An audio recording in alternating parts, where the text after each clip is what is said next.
বিসমিল্লাহির রহমানির রহিম। কাছে কিংবা দূরে, স্বদেশী অথবা প্রবাসী, যে যেখানে বসে আমাদের এই ভিডিও দেখছেন, আপনাদের সবাইকে জানাচ্ছি অনেক অনেক প্রীতি এবং শুভকামনা। দর্শক, আজকে আমরা যে দেশটি নিয়ে আলোচনা করব সেই দেশটি হচ্ছে স্লোভেনিয়া। হ্যাঁ দর্শক, আপনারা যারা স্লোভেনিয়া যেতে চান তাদের জন্য আজকের এই ভিডিও। না টেনে পুরো ভিডিও দেখবেন, এটাই প্রত্যাশা। সাথেই থাকুন।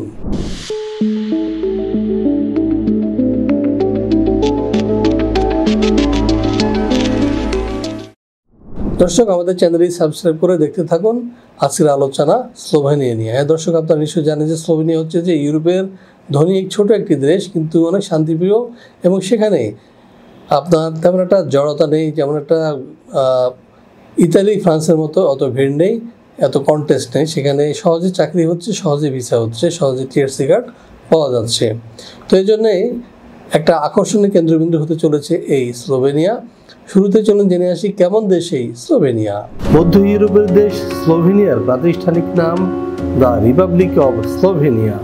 এর পশ্চিমে রয়েছে ইতালি, উত্তরে অস্ট্রিয়া, উত্তর পূর্বে হাঙ্গেরি, দক্ষিণ পূর্বে ক্রোয়েশিয়া এবং দক্ষিণ পশ্চিমে আড্রিয়াটিক সাগর। স্লোভেনিয়া পাহাড় ও বন সমৃদ্ধ একটি দেশ। মোট আয়তন 20,771 বর্গ কিলোমিটার এবং জনসংখ্যা 2.1 মিলিয়ন। এর আগে এটি ছিল যুগোস্লাভিয়ার একটি অংশ। 1991 সালের 25 জুন সর্বপ্রথম কোনো রাষ্ট্র হিসেবে স্লোভেনিয়া যুগোস্লাভিয়ার জোট থেকে বের হয়ে আসে এবং নিজেদের স্বাধীন ও সার্বভৌম রাষ্ট্র হিসেবে ঘোষণা করে।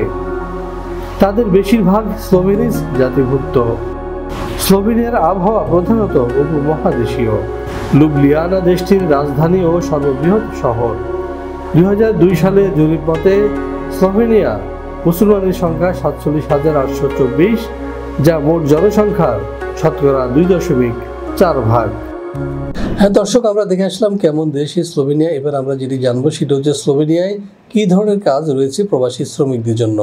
চলুন জেনে আসি আরও একটি প্রতিবেদন থেকে।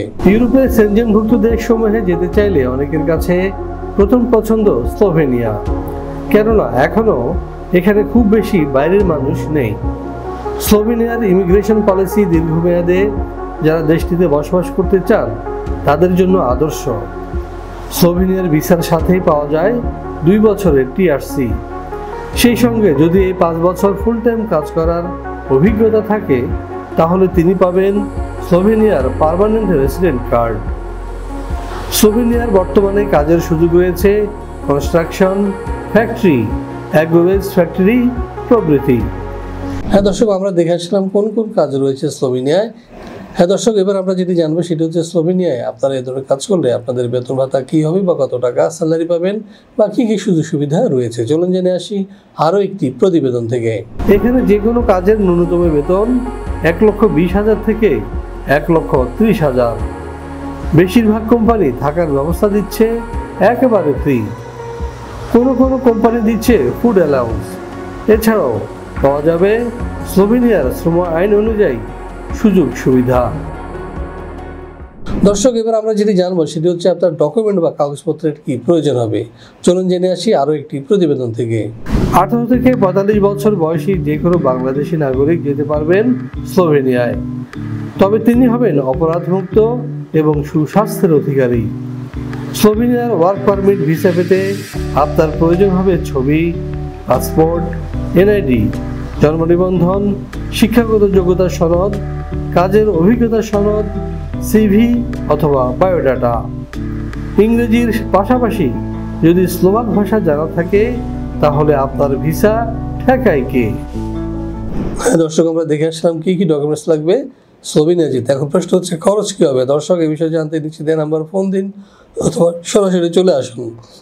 আমরা এখনই এই খরচের কথাটা উল্লেখ করতে চাই না, এই কারণে যে আপনার কত টাকা খরচ হবে সময় বলে দিবে। কারণ এক সময় একটা রেট এবং এক সময় একটা কাজের জন্য এক ধরনের খরচ হতে পারে।